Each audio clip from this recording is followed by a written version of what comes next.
अब सब भाई बहनों को ओम शांति। आज की मुरली है 20/6/2024। मीठे बच्चे, अब चने मुट्ठी के पीछे अपना समय बर्बाद नहीं करो। अब बाप के मददगार बन बाप का नाम बाला करो। विशेष कुमारियों प्रति प्रश्न, इस ज्ञान मार्ग में तुम्हारे कदम आगे बढ़ रहे हैं, उसकी निशानी क्या है? उत्तर है, जिन बच्चों को शांति धाम और सुखधाम सदा याद रहता है, याद के समय बुद्धि कहाँ पर भी भटकती नहीं है, बुद्धि में व्यर्थ के ख्यालात नहीं आते, बुद्धि एकाग्र है, झुटका नहीं खाते, खुशी का पारा चढ़ा हुआ है, तो इसे सिद्ध है कि कदम आगे बढ़ रहे हैं। ओम शांति। बच्चे, इतना समय यहाँ बैठे हैं, दिल में भी आता है कि हम जैसे शिवालय में बैठे हैं।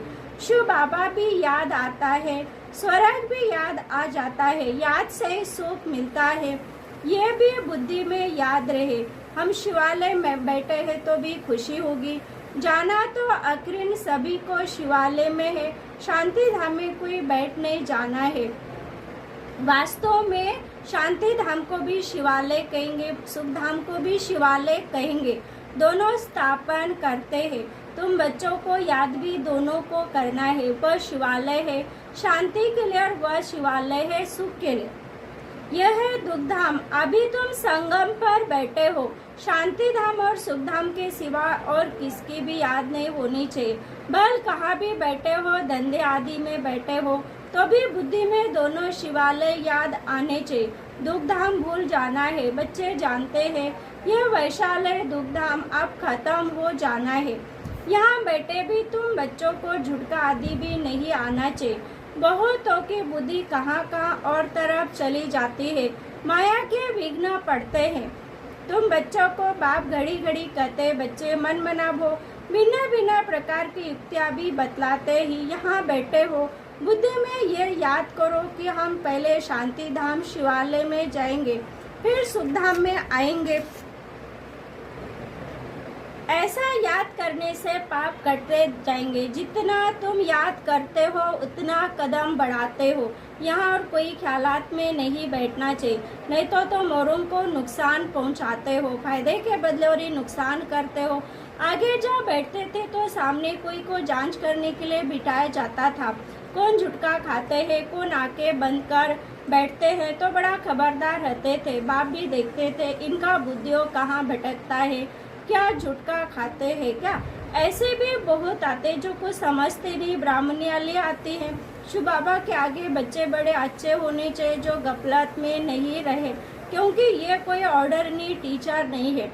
बाप बैठ सिखलाते, यहाँ बहुत सावधान होकर बैठना चाहिए। बाबा 15 मिनट शांति में बिताते तो तुम तो घंटा 2 घंटा बैठते हो। सब महारथी नहीं है, जो कच्चे हैं उनको सावधान करना है।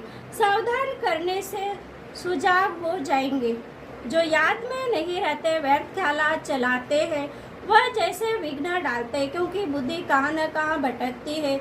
महारथी घोड़ेसवार प्यादे सब बैठे हैं। बाबा आज विचार सागर मंथन करके आते थे। म्यूजियम में अथवा प्रदर्शनी में तुम बच्चे जो शिवालय, वैशालय और पुरुषोत्तम संगम तीनों ही बताते हो। ये बहुत अच्छा है समझाने के लिए।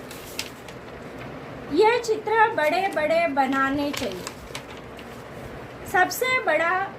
सबसे अच्छा बड़ा हॉल इनके लिए होना चाहिए, जो मनुष्य के बुद्धि में झट बैठे। बच्चों को विचार चलाना चाहिए कि इसमें हम इम्प्रूवमेंट कैसे लाए। पुरुषोत्तम संगम युग बहुत अच्छा बनाना चाहिए, उसे मनुष्य को बहुत अच्छी समझानी मिल सकती है। तपस्या में भी तुम 5-6 को बिठाते हो, परंतु नहीं 10-15 को तपस्या में बिठाना चाहिए। बड़े बड़े चित्र बनाकर क्लियर अक्षर में लिखना चाहिए। तुम इतना समझाते फिर भी समझते थोड़ी है। तुम मेहनत करते हो समझाने के लिए, पत्थर बुद्धि है ना, जो जितना हो सके अच्छी रीति समझाना चाहिए। जो सर्विस में रहते उन्हों को सर्विस बढ़ाने का ख्याल करना है। प्रोजेक्टर प्रदर्शनी में इतना मजा नहीं जितना म्यूजियम में है। प्रोजेक्टर से तो कुछ भी समझते नहीं, सबसे अच्छा है म्यूजियम। बहुत छोटा हो, एक कमरे में शिवालय, वैशालय और पुरुषोत्तम संगमिक का सीन हो, समझाने में बड़ी विशाल बुद्धि चाहिए। बेहद का बाप, बेहद का टीचर आए तो बैठ थोड़ी जाएंगे। बच्चे एमए बीए पास कर ले, बाप बेटा थोड़ी रहेगा, थोड़े टाइम में चला जाएगा, बाकी थोड़ा समय तो भी जगते नहीं। अच्छी अच्छी जो बच्चियां होगी वह कहेंगी इन 400-500 रुपए के लिए क्यों हम मुफ्त अपना टाइम बर्बाद करें, फिर शिवालय में हम क्या पद पाएंगे। बाबा देखते हैं कुमारियाँ तो फ्री है, बल कितना भी बड़ा पगार हो तो भी ये तो जैसे मुट्ठी में चने हैं, ये सब खलास हो जाएंगे, कुछ भी रहेगा नहीं। बाप चने मुट्ठे आप छुड़ाने आए हैं परंतु छोड़ते ही नहीं, उसमें चने मुट्ठी, इसमें विश्व की बात सही। वो तो पाई पैसे के चने, उनके पिछाड़ी में कितना हैरान होते हैं। कुमारियाँ तो फ्री है, वो पढ़ाई तो पाई पैसे की है, उनको छोड़िए, नॉलेज पढ़ते रहे तो दिमाग भी खुले। ऐसे छोटी छोटी बच्चा बड़ों को बैठ नॉलेज दे।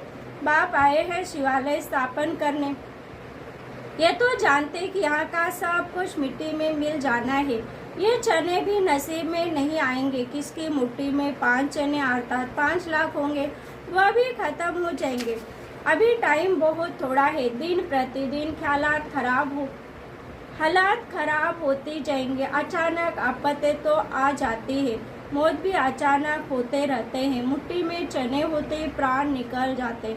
मनुष्य को इस बंदरपने से छुड़ाना है, सिर्फ म्यूजियम देख खुश नहीं होना है, कमाल कर दिखाना है, मनुष्य को सुधारना है। बाप तुम बच्चों को विश्व की बादशाही दे रहे हैं, बाकी तो चना भी किसको नसीब में नहीं आएगा, सब खत्म हो जाएंगे। इसे तो क्यों न बाप से बादशाही ले लो, कोई तकलीफ की बात नहीं, सिर्फ बाप को याद करना और सुदर्शन चक्र फिराना है। चने से मुट्ठी खाली कर, हीरे जवाहरातों से मुट्ठी भर कर जाना है। बाप समझाते मीठे बच्चे, इन चने मुट्ठी के पिछाड़ी तुम अपना समय क्यों बर्बाद करते हो। हाँ, कोई बुजुर्ग है, बाल बच्चे बहुत है तो उनको संभालना होता है, कुमारी के लिए तो बहुत सहज है।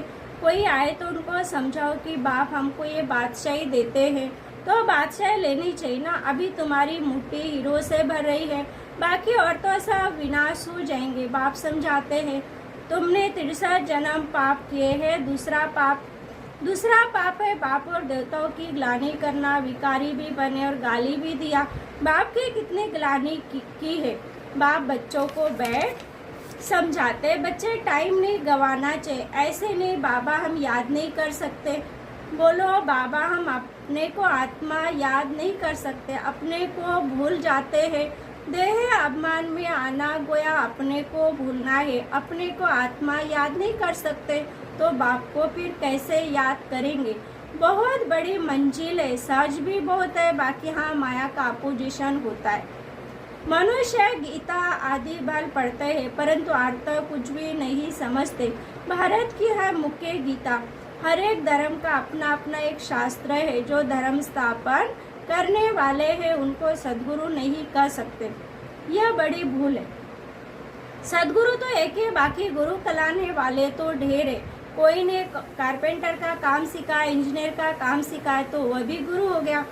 हर एक सिखलाने वाला गुरु होता है, सद्गुरु एक ही है। अब तुमको सद्गुरु मिला है, वह सत्य बाप भी तो सत्य टीचर भी है, इसलिए बच्चों को जास्ती गफलत नहीं करनी चाहिए। यहाँ से अच्छी रीति रिफ्रेश होकर जाते हैं, फिर घर जाने से यहाँ का सब भूल जाते हैं। गर्म जल में बहुत सजाएं मिलती है, वहाँ तो गर्म महल होता है, विक्रम कोई होता नहीं जो सजा खानी पड़े। यहाँ तुम बच्चे समझते हम बाप से सम्मुख पढ़ रहे हैं, बाहर अपने घर में तो ऐसे नहीं कहेंगे, वहाँ समझेंगे भाई पढ़ाते, यहाँ तो डायरेक्ट बाप के पास आए हैं। बाप बच्चों को अच्छी रीति समझाते हैं, बाप की और बच्चों की समझाने में फर्क हो जाता है। बाप बैठ बच्चों को सावधान करते, बच्चे ये समझाते हैं तुम शिवालय और वैशालय को समझते हो, बेहद की बात है, ये क्लियर कर दिखाओ तो मनुष्य को कुछ मजा आए। वहाँ तो ऐसे हंसी कुड़ी में समझाते हो, सीरियस हो समझाओ तो अच्छी रीति समझे, रहम करो अपने पर, क्या इस वैशालय में रहना है। बाबा के ख्यालात तो चलते ना, कैसे कैसे समझाए। बच्चे कितने मेहनत करते फिर भी जैसे डिब्बी में ठिकरी, हाँ करते जाते बहुत अच्छा है, गांव में समझाना चाहिए, खुद नहीं समझते। शाहूकार पैसे वाले लोग तो समझेंगे भी नहीं, बिल्कुल अटेंशन ही नहीं देंगे, वह पिछाड़ी में आएंगे, फिर तो टू लेट हो जाएगा, न उनका धन काम में आएगा न योग में रह सकेंगे। बाकी हाँ सुनेंगे तो प्रजा में आएंगे, गरीब बहुत ऊंच पद पा सकते हैं। तुम कन्याओं के पास क्या, कन्याओं को गरीब कहा जाता है क्योंकि बाप का वर्षा तो बच्चों को मिलता है। बाकी कन्यादान दिया जाता है तब विकार में जाती है, कहेंगे शादी करो तो पैसे देंगे, पवित्र रहना है तो एक पाई भी नहीं देंगे। मनोवृत्ति देखो कैसे है, तुम कोई से भी डरो मत, खुली रीति समझाना चाहिए, पूर्थ होना चाहिए, तुम बिल्कुल सच कहते हो। यह है संगम युग, उस तरफ है चने मुट्ठी, इस तरफ है हीरो की मुट्ठी। अभी तुम बंदर से मंदिर लायक बनते हो, पुरुषार्थ कर हीरे जैसा जन्म लेना चाहिए। थोड़ा आवाज से डर जाएंगे,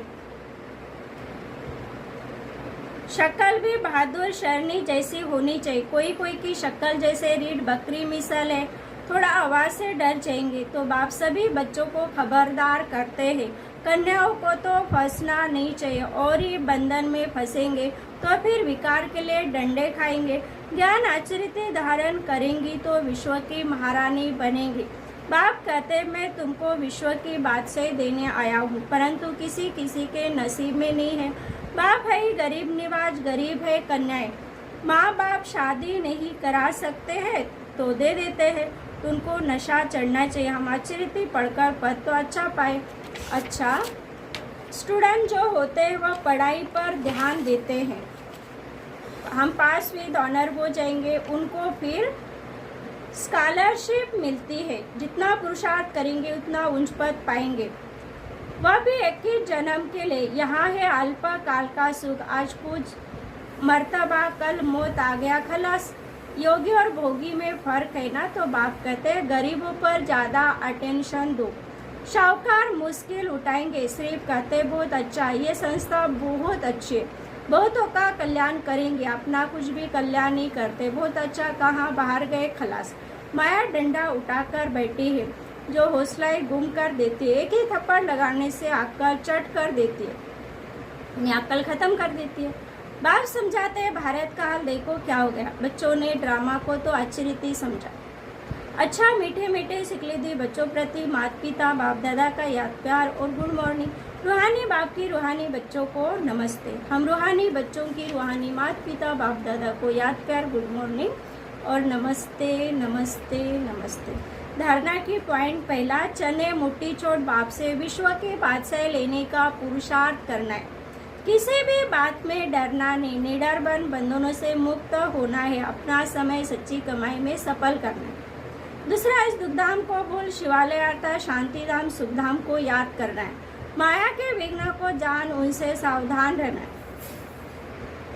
वरदान गीता का पाठ पढ़ने और पढ़ाने वाले नष्टमोह स्मृति स्वरूप हो। गीता का ज्ञान का पहला पाठ है अशरीरी आत्मा बनो और अंतिम पाठ है नष्टमोह स्मृति स्वरूप बनो। पहला पाठ है विधि और अंतिम पाठ है विधि से सिद्धि। तो हर समय पहले स्वयं को पाठ पढ़ाओ फिर औरों को पढ़ाओ, ऐसा श्रेष्ठ कर्म करके दिखाओ जो आपके श्रेष्ठ कर्म को देख अनेक आत्माएं श्रेष्ठ कर्म करके अपने भाग्य की रेखा श्रेष्ठ बना सके। स्लोगन है परमात्मा स्नेह में समाये रहो तो मेहनत से मुक्त हो जाए। ओम शांति।